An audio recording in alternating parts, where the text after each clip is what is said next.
What's new, 802? I'm Becca Hammond, and you're listening to Burlington Talks.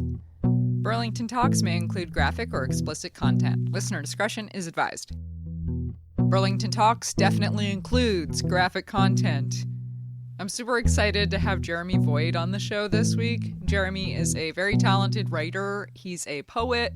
He has 15 books published, I believe. You can buy 15 different books from him. He's written stories. He's written novels. He is a writer. This man writes for life. And it was fun to meet him. And I'm so excited to share this episode with you. And I hope you enjoy it. Thank you so much, Jeremy, for being on the show. Here it is. This is called Maybe Something, written and read by Jeremy Voigt. I crave something, a fix, maybe something. I sit back and wait. In my room, the white walls getting brighter, closing in. They breathe. I need something to make me feel whole, to lift me up and kick me down. I want a hit of whatever the girl's smoking, burrow my head between her legs, sniff her panties, maybe something.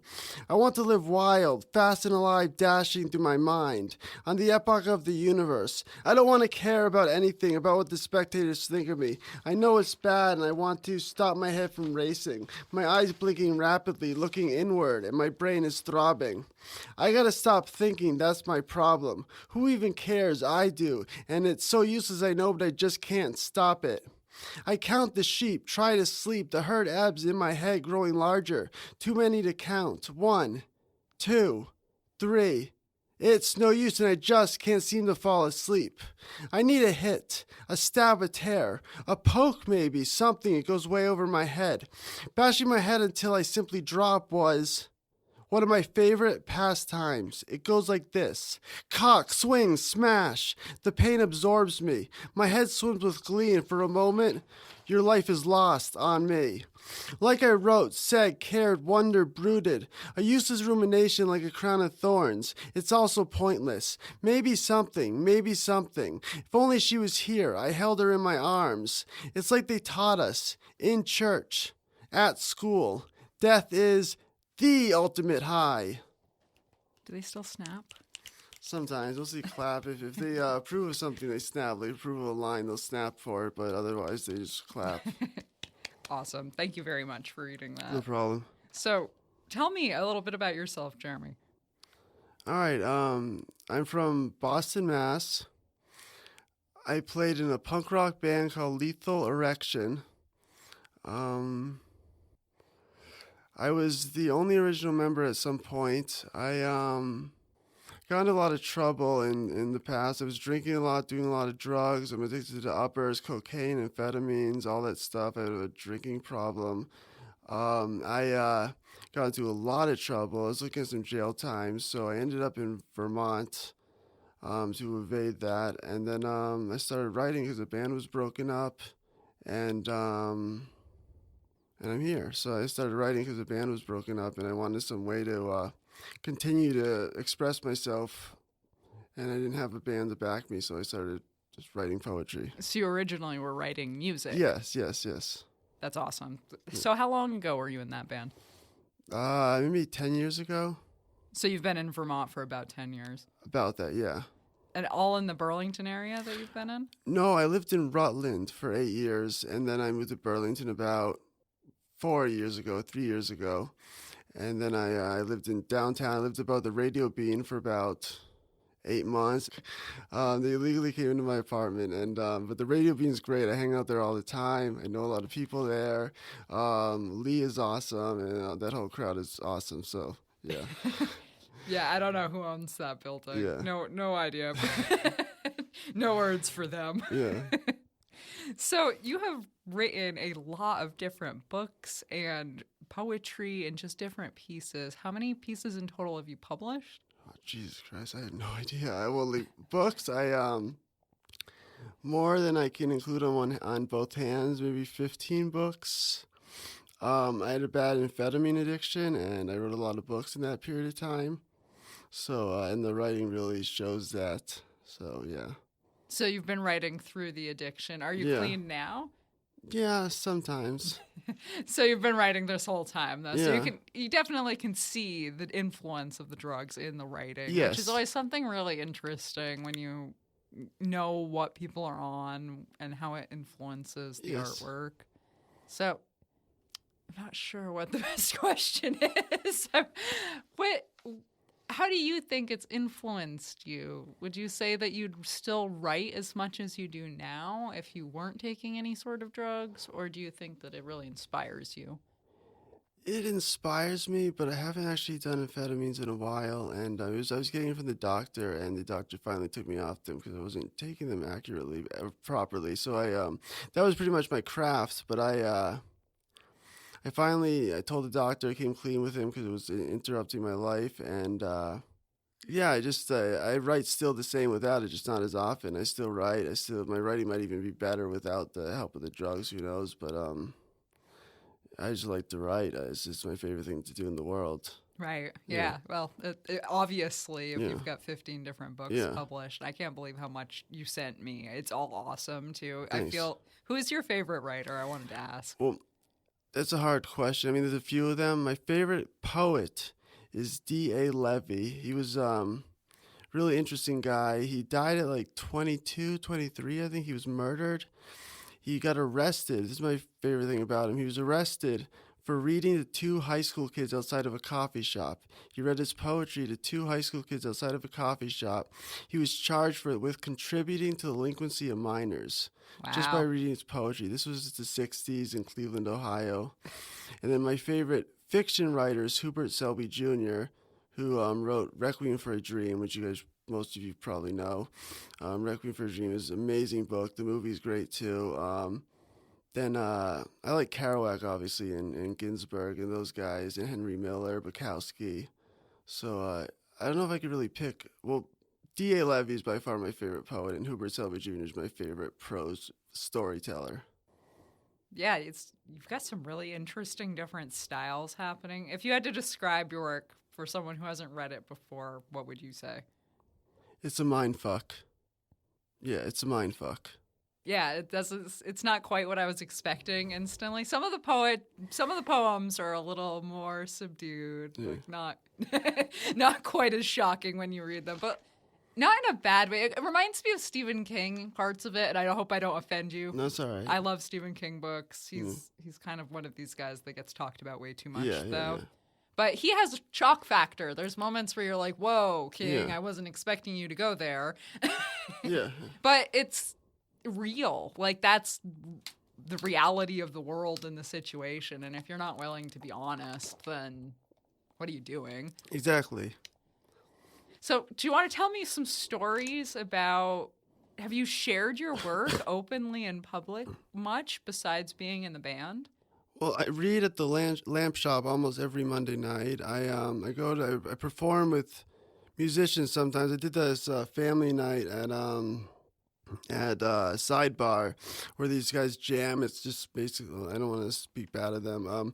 I did this thing at a Sidebar. They let me go on stage and perform, and it was cool. And I get to perform over their music, and it's like jam band stuff, like Fish, stuff like that. And then at Manhattan Pizza, my friend Andy, who runs the open mic Wednesday night, he'll play guitar for me, and then this other guy named Andy will play drums. It's actually the same guy. They play guitar and drums at the same exact time. I don't know how they do it, but it's pretty cool. No kidding, there's two different Andys. And then they just play, and I read my poetry, and it sounds really cool. And they know the kind of style I'm into, like heavy punk rock, so they use a lot of power chords, and it's really intense. And some people like it, some people hate it. And I just perform every chance I can get. I perform. I like to read. I like to perform. Awesome. So, is it kind of like slam poetry? Are you kind of getting a rhythm going on while they're playing behind you? Yeah, pretty much. It's like old like beatnik, slam poetry, kind of combination of the two. I followed their rhythm pretty well. Being that I played in a band, it was I got the hang of following a rhythm pretty well. Right. Yeah, I'm sure it's a natural progression for Yeah, you. yeah. That's very cool. So, Radio Bean, Sidebar, or sorry, Lamp Shop. Yeah, sure, yeah. I get them mixed up because they're the same Yeah, building. Lee owns them both, right? yeah. It's the same building. And there's a restaurant in the middle that I always forget the name of. It's food's okay, but I always forget the name of that one restaurant. And there's a lamp shop which doesn't actually sell lamps. Well, they do sell lamps, but they encourage you not to buy the lamps because the point of the place isn't to sell lamps. They encourage you not to buy the lamps. I think living above the radio being, I one time saw a guy buy a lamp. It was really expensive, and I think the guy was crazy. I'm sure, because they have some really fancy lamps. Yeah, Those are yeah. like the Victorian style, the Yeah. glass lamps. Yeah, they're very Yeah. fancy. Yep. So, what is your favorite work that you've written and why? My favorite work is, not to sound cliche, but my favorite work is always the last thing I've written. So right now, my favorite book is The Gospel of Chaos, True Stories from the Void. Before that, it was Postal Prose. It's just everything. I just keep getting better. But my favorite, I've written so much, I can't pick a favorite individual piece because there's just too much to pick from. But as far as books, the last one I wrote is always my favorite. I get better at creating the book. I get better at writing the book. I get better at just everything. It just gets better. Right. Yeah, and you're passionate about what you're doing, Yeah. which is good. So you're not disappointed in the last thing you came out with. That's Yeah. a good sign. Yeah. Yeah, that's awesome. So tell me a little bit. You came from Boston. Were you right in the Boston. city? I grew up in Newton, Massachusetts. It's right on the Green Line. I didn't fit in there. Basically, what is it? The poor kids rejected me. The poor kids resented me. The rich kids rejected me. So I was kind of in the middle of this class division. So eventually I just didn't fit in very well. So eventually I went out in the city and made my own friends that weren't in my own hometown, and I consider myself a Boston native, even though I didn't actually grow up in the city, although technically Newton's the suburbs of Boston. Right, you were So, close. Yeah, yeah. Awesome. So what were you doing when you were a young kid? You weren't It doesn't sound like you were writing when you were really young. You go into the music side of things. Well, I've always been into music. I DJ'd when I was 14. I worked for a DJ company called Siegel Productions. They had me. I worked in the warehouse for a long time where I practiced as a DJ, and I worked organizing music. They put me out twice. The first time was great. I got a $30 tip, but the first two gigs they don't pay you. It's just all about tip. This is the practice gigs. Second gig didn't go so well, and they fired me.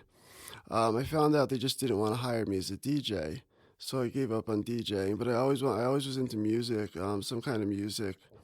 I just really liked noise and creation. It was just my outlet. It just helped me relax. Usually when I meet someone, the first thing I'd always ask them was, what kind of music you listen to? Most people don't listen to specific genres, so it kind of backfires. They just say everything. And I don't know what to do. Then I don't know what to think about them. I don't know how to interpret them. So when you were DJing, was it all for punk rock, or did you kind No, of? it was mostly dance music. It was pop music. We DJed like bar mitzvahs and stuff like that, Sweet 16s. So it was mostly just dance music. I wasn't into punk rock yet, but it wasn't much longer after that I got into it. And what time frame? I'm trying to think of what punk bands would be popular when you were loving punk. Well, I was loving punk. Let's see. There was The Unseen. I was actually friends with the singer's brother. They were, I saw them a ton of times. There was Toxic Narcotic. These are all Boston local bands. Toxic Narcotic, great band. They're actually from Newton, too. What else is there? I don't know. I don't listen to a lot of newer punk, but I can't think of much other bands. I mean, the first punk band I saw live was Against All Authority and Operation Ivy. That was a lot of fun. And I've seen this, like, Toxic Narcotic, The Unseen are really the only two bands I remember playing. I've seen, like, the Buzzcocks. I saw Stiff Little Fingers. I see the Subhumans, like, a million times. Yep. I've seen, the Adolescents played on my birthday 3 years in a row. They're pretty cool guys because they played on my birthday, and that's pretty awesome. I told them it was my birthday the first year, and they're like, okay, we'll play next year on your birthday, and the year after that on your birthday. How does that sound? Because you're pretty cool, too. And I'm like, awesome, I know I'm pretty cool. No, I'm kidding. They just happen to be playing on my birthday. Yeah. So what's the Vermont writing scene like, and from the writer's perspective? From the writer's perspective, A lot of politically correctness. I'm not a fan of politically correctness. There's a lot of, I don't know how to say it. I mean, I want people to read my stuff, so I don't want to offend anyone, yet I want to offend everybody. But so I'm kind of torn whether not to offend anyone or to offend everyone. But I find there's a lot of affirmative action in poetry, and that sounds racist. I'm not racist.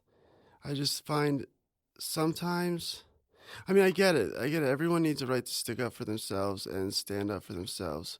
But I find that being a poet in such a liberal city and being white is so hard because no one cares about you. And then it's like everyone wants to hear about the rebellion and they think I have nothing to say, I have nothing to stand for, I have nothing to rebel against.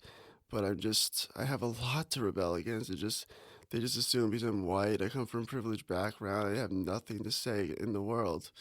So I'm actually Jewish, so that throws them for a loop because I was the original slave. So, yeah.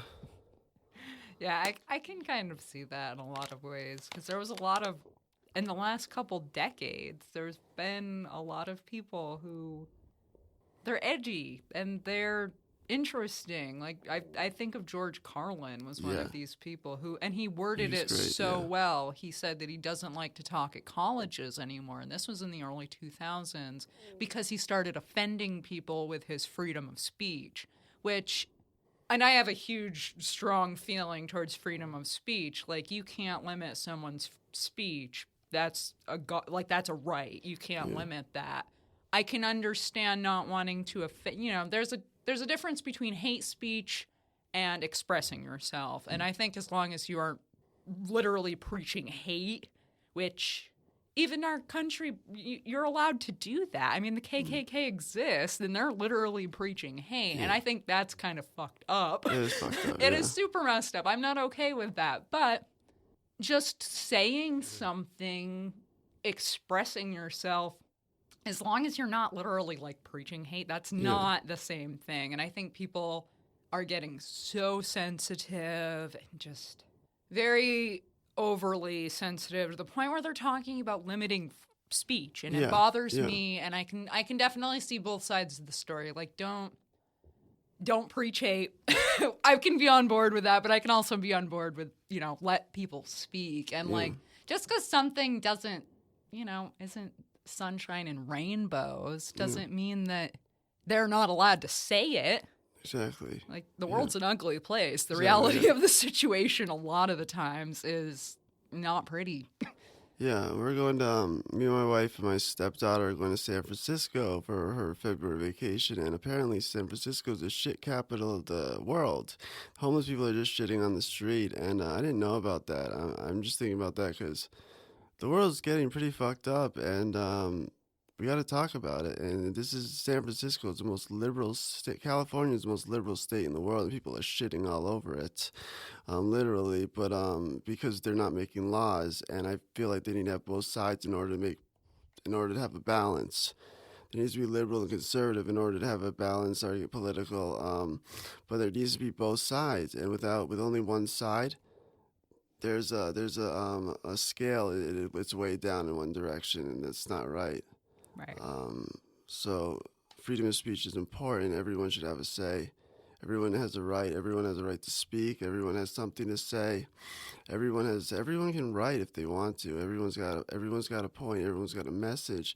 But when we shut somebody down because, dare I say, the way they look or like the way I dress, people a lot of times look at me and don't expect me to know what I'm saying and have a voice and expect me to be a good writer. So I think everyone's got a voice and everyone needs a chance. It's just we don't give them chances because they're told that they're not good enough and stuff, or they don't have a right. Or you just disagree and you shut your mind, because that's something that happens all the time where people just, I don't like this, so it's wrong. Yeah. And I don't like this, so they should be arrested. Like, what kind of a world do we live in where people just... because they don't understand something or they don't want to think about it or, you know, take in information that might expand their mind. Yeah. You know, we have a lot of brick walls, and they've already formed opinions, so they're not going to let you talk, which is totally ridiculous. Yeah. Well, poetry is about communication, and without communication, nothing is learned. So, if I can't read my poetry because it offends you, then, well, one, I'm not communicating the best way I can, and two, you're not listening to. Obviously, you're not listening. I have no idea what I'm saying right now, but Yeah, I totally get what you're yeah, saying, because just because something offends you doesn't, like, you got to let people talk, and you've got to yeah, be able to admit to yourself that your offense is your own. You own your offense. No other person can make you yeah, feel something, which in our society has been completely forgotten in so many ways. But there's a huge part of psychology called cognitive, what do they call it? Cognitive behavioral studies. cognitive behavioral therapy. Yeah, exactly. Yeah, And that is the understanding and the belief that just because someone believes something or says something or looks away from you or looks at you, it's not like, that's not a reason for you to be offended. Like, your offense is your own. yeah, You can't look at someone and say, "Oh, you hurt my feelings because you exist." No, you let your feelings yeah, get hurt yeah. because that person exists. No one has that much power over me that they can actually physically hurt my feelings. I allow them to hurt my feelings. I give them that power. So by saying you hurt my feelings, basically I'm granting that person so much power that they don't have. It's like, and that's a big problem with the world. Everyone just gets offended, and they grant everyone who offends them so much power. And we don't. No one has that much. I don't know. I can't control how you feel. You can't control how I feel. So let's just do what we want, and fuck you, I guess. I don't know. I totally am with you on that Yeah. in so many ways, because how can we talk about difficult things in this world if you don't allow new information, new thought process, new points of view? That's Yeah. the biggest one, I think, is empathy, allowing yourself to look at someone you don't relate with at all and really listen to them and really appreciate what they're saying, and how can you help them? Like, how can this world be a better place just like looking at everyone and saying, "Oh, well, I never thought of the world the way that you're describing it." Yeah. And like, wow, what a mind-boggling thing to really start to allow that, even if it's, even if it's not pretty, even if it's not something you're super comfortable with, if you can put yourself in that situation, you can learn something. Yeah. Like, that's such a powerful thing. And I totally I get annoyed Yeah. with over the top political correctness, Yeah. because nothing about so much of our society makes any sense. Like, we call Native Americans Indians, and that's been hundreds of years. And now they're saying, "Oh, well, that's politically incorrect." Well, no kidding, it was politically incorrect. It makes no sense. It's totally Yeah, ludicrous. But we literally have a sports team Called the called Indians. the Yeah. Redskins. The Even Reds- worse yeah, than that, like, yeah. totally ridiculous. So, like, two sides of the fence here. Freedom of speech, you've got to let everyone say what they want, but you also have to respect people. You're not going to walk Yeah. up to a poor Native American person and call them a redskin. Like, how? No. Like, what a weird world we live in. Yeah. But yeah, I totally understand what you're saying, or at least I appreciate what you're saying. Yeah, that yeah. people shut you down as soon Yeah. as you start talking about hard things. Pretty much. And if I make you feel uncomfortable, there's something you gotta think about yourself. I mean, you gotta look at yourself. You're uncomfortable. There's a reason you're uncomfortable. If what I'm saying makes you uncomfortable, maybe you gotta look at that. Take an honest look at that. If you're not uncomfortable, then don't worry about it. But if you're uncomfortable, maybe you gotta take an honest look at yourself. Right? Why are you uncomfortable Exactly, with this? yeah. And like, there's a lot of drugs, especially, or Yeah. something that it's a crazy society because we get bombarded with prescriptions Yeah. and normalization of a drug culture. At the same time, you're bombarded with the exact opposite, that drugs are bad. So people get people have really weird mindsets, and it's from a lifetime of being bombarded with just different experiences Yeah. themselves and the media, and just, that one's interesting to see how totally people snap. People Yeah. just shut you down, and it's the same with any kind of drug, because you can start talking about marijuana, I know. and some people are just, "Oh, that's the worst thing. You're a horrible person." Yeah. What? what? Like, Yeah. Exactly, yeah. what kind of a world is this? We all gotta respect each other and talk. And how can you say, oh, I take this drug for my heart or my anxiety or whatever, and then say, oh, but these drugs in this corner are bad? Like, Exactly. if you take ibuprofen, you take drugs. Take drugs, yeah. Like, we all take drugs. Well, we're all addicts. Everyone's addicted to something. Most of us are addicted to some sort of drug in this world. I mean, who doesn't have a drug habit? Coffee. Coffee, exactly. Coffee yeah. is the simplest one, and people joke about it. Like, I gotta get my coffee fix. Like, Exactly. that's an addiction. It's an addiction.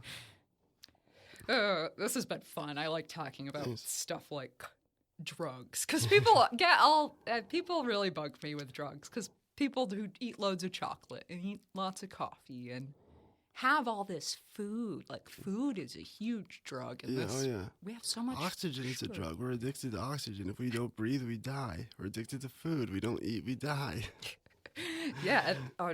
Food is funny Yeah. in our country because we eat like garbage. We Oh, eat yeah, such oh, yeah. bad food, and like I'm addicted to it. And it's Yeah. funny. It's how quickly you're just like, I need my fix, and it's not healthy. It's not food. Like, I don't need that food, but I need my fix. Like, why? What do you hear about this? So I don't read the news much, but my wife was reading something in news. Apparently, they're decriminalizing prostitution in Vermont. Have you heard about that? I'm not surprised because I think didn't parts of California decriminalize it? I wouldn't be surprised considering the homeless people shit everywhere on the street and they have warnings saying watch where you step. So I wouldn't be surprised if they allow prostitution there. But Vermont, I don't know. It's surprising, but it isn't so surprising. But they're trying to change the stigma around it, so people who are prostitutes don't feel. So if they witness a crime as a prostitute, they can feel comfortable to speak up about it, because if they're prostitutes, they can't speak up about it because they're admitting to doing a crime. Yep. So they're trying to decriminalize it for that reason, which makes sense. And then there's a lot of I don't know, it's just weird. It's just yeah. How do you legalize something like? It's kind of like the whole problem with the weed market. Yeah. Like, it's a black market. There's no regulation. Now you're talking about bringing in like a tax on prostitutes. Oh, yeah, like, I know. how exactly is that going to work? Because if it's legal, that means they're a worker, which means the state of Vermont's going to want their cut. Exactly. Like, how are you going to do that? Are these like? Are they going to have to be a small business, Yeah, like registered brothels. as a prostitute? Yeah, exactly. Yeah, yeah. And are they private contractors? Like, how are you going to break this work up? Yeah. It's funny. It is something I really kind of agree with it in a lot of ways, because it's the world's oldest profession. Yeah. People are not going to stop selling sex. People are not going to stop doing drugs. Like, Exactly. there's just certain things that humans aren't going to stop doing. And you can say, oh, make a law, and everyone who does it is bad. But it doesn't fix the problem. Exactly. Yeah. So if people are going to sell themselves for sex, they should have access. Like what you were pointing out, the law enforcement side of it, they're probably witnessing things that are really sketchy. Yeah. And could be really helpful in some cases and are scared to come forward. And the other side of it is the health care. Like, how do they get health care? And if these poor women get raped, oh, well, you were a sex worker. Like, that doesn't change the facts. So I can appreciate that side of it. We do a lot of funny things in this state, though, that, like, we're going to legalize prostitution. Is it going to be like marijuana where you can't buy it anywhere, but it's legal? And, like, what does that mean? Yeah, we're just funny. Yeah. We're very ahead of the times and behind the times at the same time. Exactly. So, let's get back to your writing. All right.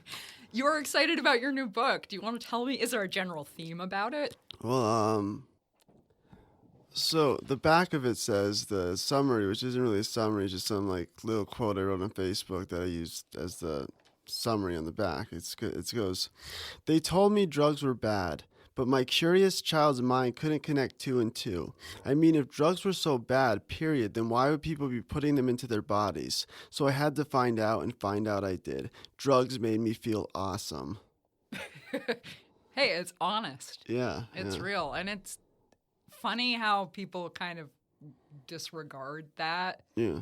But everyone's taking anti-anxiety drugs and Oh, yeah. antidepressants. Oh, yeah, but, yeah, yeah. No, drugs aren't good. They don't make you feel good. Yeah, they do. Yeah. That's why we're all taking them all the time. Exactly.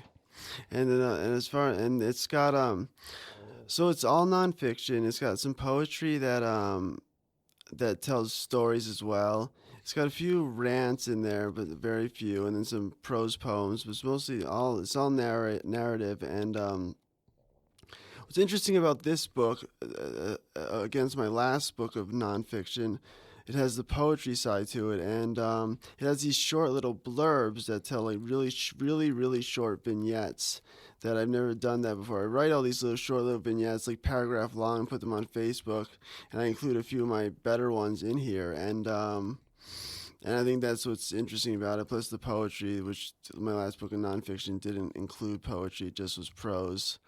So and the theme is.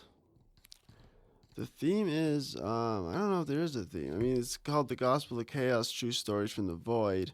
So like all my writing, it's chaos. My nonfiction is all about chaos, mayhem, but not all of it is so destructive. Like there's some love stories in here, love poems. There's some stuff about angry, like this one story called The Cashier from Hell. It's about this conflict I had with a cashier at a mobile in Rutland, Vermont, and he was a total asshole. And I wrote a whole story about him.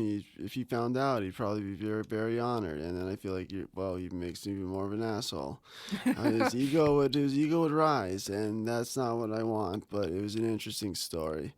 And then I got one story called An Agent of Chaos about when I went out to a party in the middle of the woods with an old girlfriend, and this big guy, he's the oldest one, he's huge, he used to be backyard wrestler. He shows me these scars he has, barbed wire.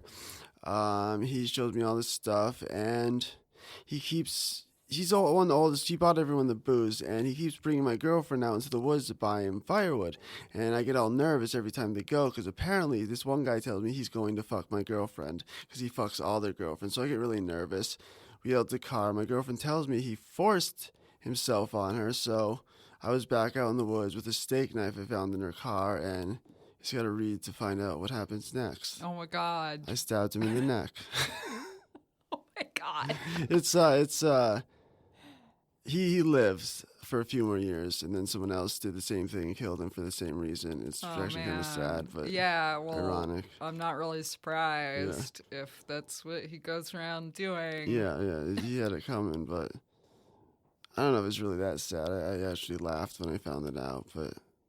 Well, it's kind of ridiculous that someone else did the same thing. Like, I wonder why. Yeah. Oh, man. So I just have a variety of stories. There's some that take place in Boston, some that take place in Burlington, some that take place in Rutland, some that take place all over the place where I've been. I got one that takes place in New Orleans because I went there last year. I have stories all over the place, and and I have some letters I wrote to some friends or other people, and just a collection of stuff that I wrote. So are you self-publishing all of these Yes, books? that is correct. So is it all through, I think you were right, I counted all the books you had on Amazon. I think I saw at least 15, if not 16. Yeah. And are you just doing it through Amazon? No, I'm doing it through Lulu.com. I'm doing it through Lulu.com. They self-publish, and I find it's better than Amazon. But they will sell it at all the online. They sell it at their store with a discount, but they will sell it at all the other online bookstores like Barnes and Nobles, Amazon, even this place called A Books, which people from the Middle East buy from. I've never heard of it until this girl on Facebook who was from, I think, India was interested in my books, and she told me she asked me if they were available on A Books. I've never heard of A Books, so I looked it up, and yep, they were available there. Cool. So they're available at all online bookstores. I like it better than Amazon. Apparently, Phoenix Bookstore won't allow you to sell their books there if you publish through Amazon, which I can understand, but it feels like that punishes the author and not the company. Yeah. So, but I like Lulu's system. It's a good deal. I think Amazon only sells it on Amazon, but I don't really know. Yeah, I don't probably. publish it That would make sense. Yeah. They don't want to support competitors. No.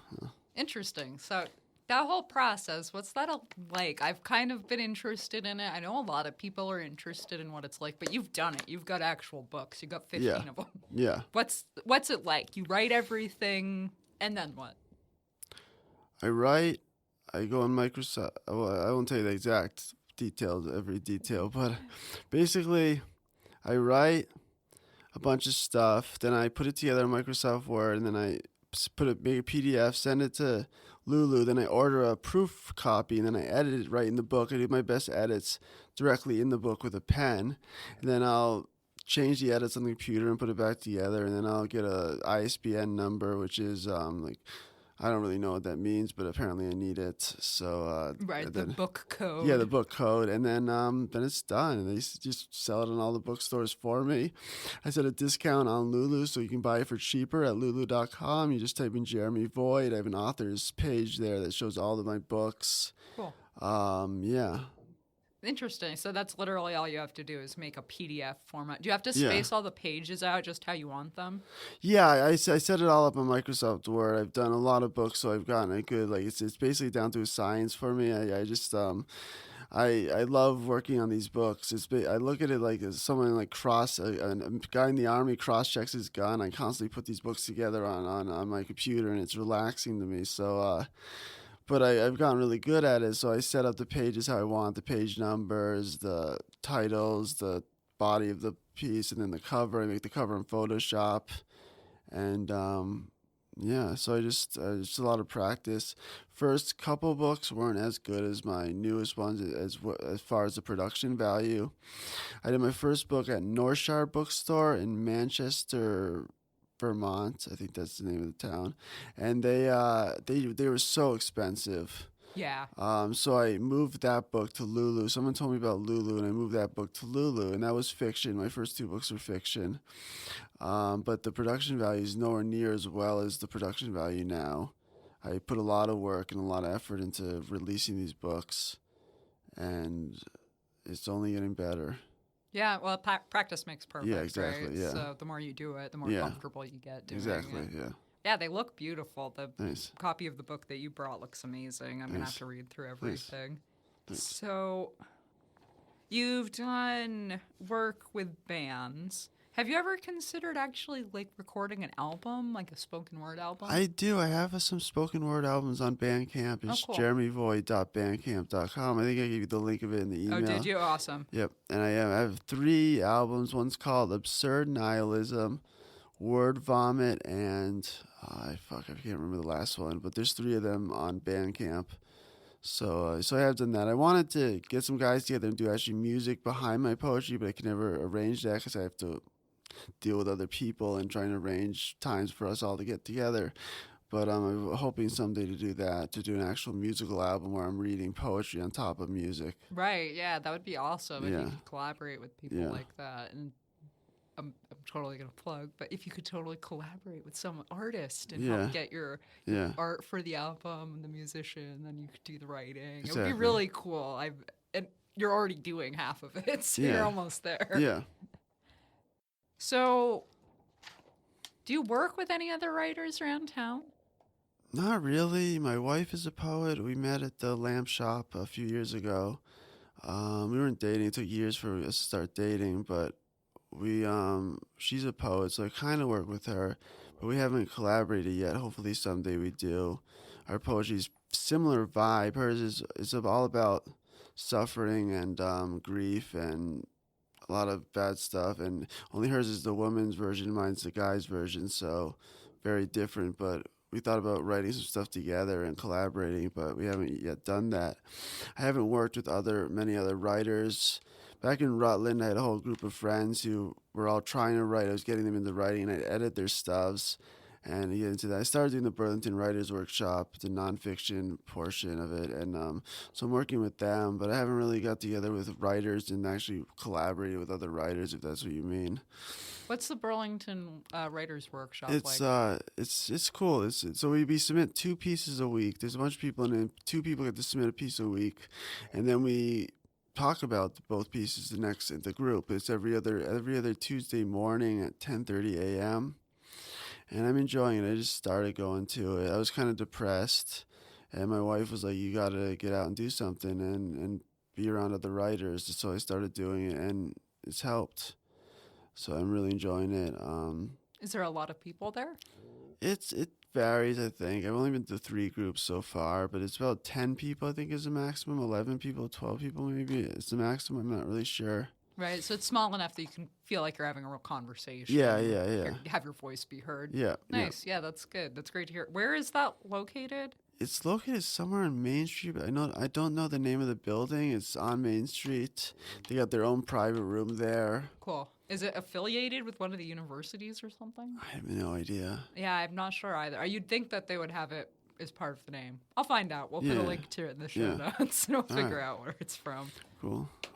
Awesome. So this has been great. Do you want to read another piece before we're done? Sure, why not? Sure. Thank you so much, by the way, for being on the show. No problem. An Agent of Chaos. I was 18 and I was dating Samantha. This was very early on in our 10-year stint together. I went down to Beverly, Mass., which is where she'd grown up, even though currently she lived in a dorm room for college in Boston. We chilled all day long, met up with her 2 best friends, Brett and Lauren, who seemed joined at the hip, but with the fact that they were practically inseparable. They were a package deal in a way, and both of whom were my friends as well, since they frequented the punk rock shows in Boston that Samantha and I went to.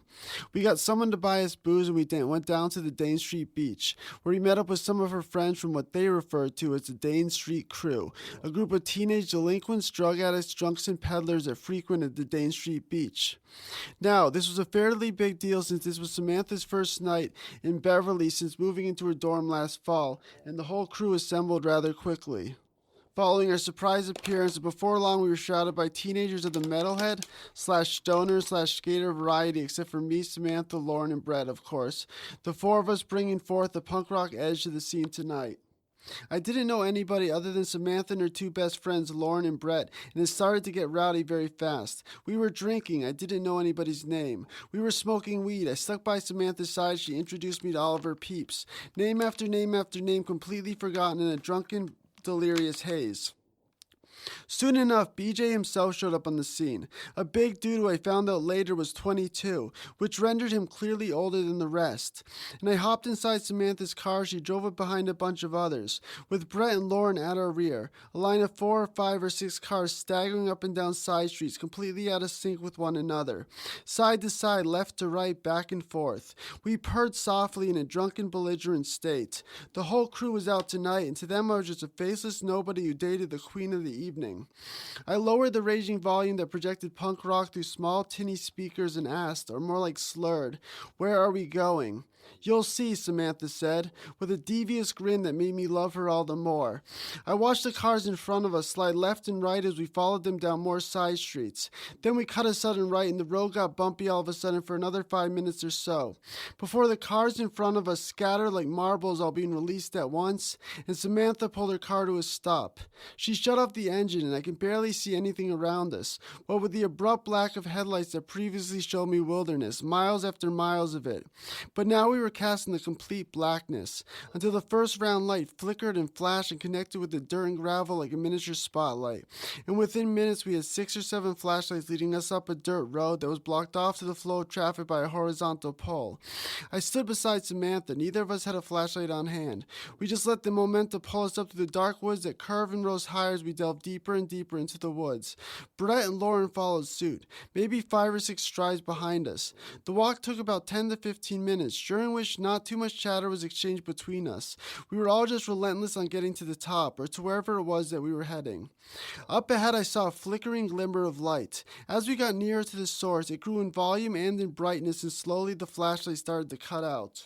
The fire had already been started by a few who had come up here earlier, and there were a few 30 racks of PBR sitting there for the taking, all ready for our arrival at this dilapidated shack set here in the middle of the woods, with a makeshift fire pit in the center. I guess BJ was responsible for bringing the beer, I was told later on, as that was his job when the Dane Street crew got together, since he was the oldest, the only one in fact even old enough to buy. BJ made me shortly after our arrival. He approached me and Samantha, told me his name, and held out his hand to shake. I said, Saint Chaos.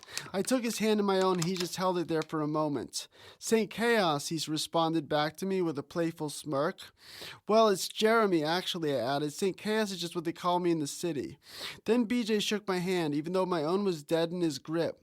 I was just too drunk to give a shit about a proper firm handshake by this point. He was very eager to show me all of his scars from his days as a backyard wrestler. Got this one from barbed wire, he said, directing me to the jagged line running down his shoulder blade. This one from when I got a wooden chair smashed across my back, he said, lifting his shirt a few inches to show me the haphazard assortment of cuts and welts running across his lower back. He was big and fat folded over his belt line, but not in a way that suggested he was out of shape though, for the fat seemed fairly locked in place by the muscles that ran beneath. I just nodded and said cool, even though it didn't really faze me that much. I figured this must just be a rites of passage to hang out with their crew, so that before I could join in, it must be known to me that BJ was a badass who should not be reckoned with. So I just nodded and feigned an interest. When he got done proving himself to me, he shouted, "Hey, Samantha." Samantha snapped to attention at the sound of his voice. He directed to the woods with his head and said, "Come help me gather firewood." "Sure thing," she said, and off they went, vanishing into the darkness. I grabbed myself a beer and sat beside this wiry kid in a gray t-shirt. Eventually a bowl was being passed around and I took a hit, then passed it on to the next person who wanted it. The wiry kid said to me, looking straight ahead, not even making an attempt to face me while he spoke. He said, "You know, BJ's gonna fuck your girlfriend." I smirked. Didn't know how I should react. "I'm not kidding," the kid said, deadpan serious, still staring off in the distance. "He fucks all of our girlfriends." I said to him, I'm not worried about it, even though I was, very much so. Never even occurred to me until after he said it, but once he did, the thought wouldn't leave me alone. "I'm not trying to scare you or anything, it's just a fact." "Whatever, dude," I said, trying to play it cool as he got up and vanished into the teeming masses surrounding the fire. I took a swig of the PBR in my hand, hoping to relinquish this growing anxiety creeping into my head. Nah, Samantha's not gonna fuck him. She's not that kind of a chick. But then again, how much do I really know about her anyway? She and BJ returned with a heaping pile of firewood, and Samantha had a great big drunken smile plastered to her face. These were her people and she was having a blast. It was good to see her so happy. I'm glad she felt so free and uninhibited. So free and uninhibited. So free and uninhibited. So free and uninhibited. This wasn't going to end well, I knew. I smoked more, drank more, trying to escape the lingering fear that just wouldn't go away. I saw the wiry kid in the gray t-shirt get into an argument with BJ. Without wasting any time, BJ slugged him across the face. He stumbled back and nearly fell, regained his composure and, with his head bowed, walked away. Guy approached me from behind and said, "BJ's such a prick. We only let him chill with us because he's old enough to buy us booze. I just wish somebody would stand up to him for once." I looked away from where the BJ had punched the kid and made eye contact with the guy beside me, who had long flowing black hair. He said, "Don't look at me, dude," then turned around and helped himself to another beer. When the fire started to die down again, he and Samantha went back out into the woods to fetch some more firewood. They were gone much longer this time, and those relentless worries started to overtake me again. I searched the crowd for my two other comrades, that is Lauren and Brett, but when I didn't see them amid the sea of faces, I wondered where they had gone to. Must have ducked out early, I mused, probably to go fuck each other senseless. Samantha and BJ emerged from their gathering of firewood, and I grabbed Samantha and laid on her a drunken kiss that persisted for a few moments longer. And then when our lips came apart, I asked her the troublesome question that had been spinning spiderwebs of doubt all throughout my mind whenever she had gone into the woods with BJ. "What's your relationship with BJ?" "We're just friends," she told me. "Really?" "Yeah, really," she assured me. "He's never tried to fuck you before?" "Only once, years ago," she said. "He wouldn't let me drive home. Said I was too drunk and tried to lead me to his own bed to sleep it off, or so he said, but I took off anyway." I flashed her a fear-soaked grin, which I could tell she picked up on right away, but she added quickly, "Really, you've got nothing to worry about." Then she leaned in and laid a hard kiss on me, even harder than the one I had laid on her. She went off on only one more firewood gathering mission before the party started to die down and we decided to leave. On the walk back down the dirt road, her mood seemed to have changed drastically and I picked up on it right away. "You all right?" "Yeah, I'm fine." "You sure?" "Yes," she snapped at me. That definitely did not satisfy my nature, which was to want to help and talk to my friends who were struggling. We arrived at her car and got in. Once inside, it all spilled out of her. "BJ's such a fucking asshole." "Why, what happened?" I said, hoping maybe I could cheer her up by talking to her about it and then maybe she'd feel a little bit better. "He forced himself on me." "Wait, What? Yeah, he kept trying to kiss me and I kept saying no. Then on the last run for firewood, he grabbed me and fucking forced himself on me. What the fuck, I shouted. I ran down my options in my head. The guy said somebody needed to stand up to him. But no, I was too small, too weak, and I lacked the necessary fighting skills. I needed a weapon is all. I just couldn't let him get away with this. Then it hit me that a few weeks earlier, Samantha had gotten something lodged in between the seats of her car, and she needed to use a steak knife to retrieve the item. And the steak knife was still in the car, just shoved between the two front seats. I reached my hand between the seats and, just as I thought, it was still there. I retrieved and hurried back into the woods. From behind me I heard, "Jeremy, what the hell are you doing?" Now a little farther away and quieter. "Jeremy, you're going to get yourself killed." Now even farther. "Jeremy, I'm not going to attend your funeral." The voice cut out and I caught sight of the ebbing flame. It was getting closer and then I arrived back on the scene. There were only a few kids left, BJ himself included. BJ spat, "Kid, what the fuck are you doing back out here?" "What the fuck is your problem, dude?" The knife was hidden up my sleeve. "Kid, you better get the fuck out of here before I kick your fucking ass." He chuckled and turned to the few kids left out here. "Can someone walk this fucking kid out of here before I kick his fucking ass?" "BJ," I spat at him, "you're a fucking prick." He said, "What?" His whole body whirled and out came his fist, clenched and careening straight for my face. I stepped back, let the fist pass me by, brushed past me mere inches from my face, and out came the knife and I lunged at him, jammed the knife in his neck just above his collarbone. He fell back flailing and I mounted him and continued to swing and stab and slash and punch. Then I noticed I was holding only the handle of the knife in my hand, and the blade was nowhere to be found. I dismounted him and tossed the handle into the woods, made a beeline back down the dirt road. From behind me I heard a gentle voice call out from the darkness, "Hey kid, wait up."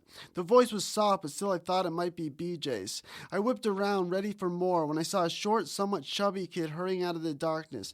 When he reached me, short of breath, he said, "Holy shit, dude, that was badass. I've never seen anyone stand up to BJ like that. That was fucking crazy." I shrugged, and my anxiety and my rage started to settle down. "Hey you," I heard then. My head swung around and a fist crashed into my face. I stumbled backwards, then another fist came and I dropped to my back. BJ said, "I better never fucking see you out here again." He walked away and disappeared into the darkness. I had no fight left in me at that point. The chubby kid helped me up and walked me back to Samantha's car. He said one last time, "Dude, that was fucking crazy." I got into Samantha's car and she was absolutely frantic. "I thought he fucking killed you," she shouted, more out of concern than anything else. "Are you okay? What happened?" "I'm fine," I told her, wiping away the thin line of blood dripping out of my nose. She said, "I didn't know what to fucking do. I even called your mom." Shit, I thought. We started out of there and she gave me a ride back to my hometown, Newton, Mass. About a quarter of the way there, she received a phone call. "Hello," she said into the receiver. Silence. She was listening. Then she turned to me and said, "Did you stab BJ in the neck?" I blushed and said nothing. "He's being rushed to the hospital. He lost a lot of blood. What the hell were you thinking?" I said nothing, and the tenseness festered for the rest of the ride. I found out later that BJ had lived. The knife had gotten lodged in his neck to stop the bleeding some. Although that didn't last for very long, though, as a few years later he was stabbed to death for forcing him on the wrong dude's girlfriend. The kid who had done the stabbing is still in jail, last I checked. To think that could have been me. For years after the event, kids would come up to Samantha at the mall, kids she didn't even know herself, and say, "Hey, aren't you the girl who dated that crazy guy from that one night? Your boyfriend's a hero." Although I never really felt like a hero, just an agent of chaos is all. Nice. Thank you. That's awesome.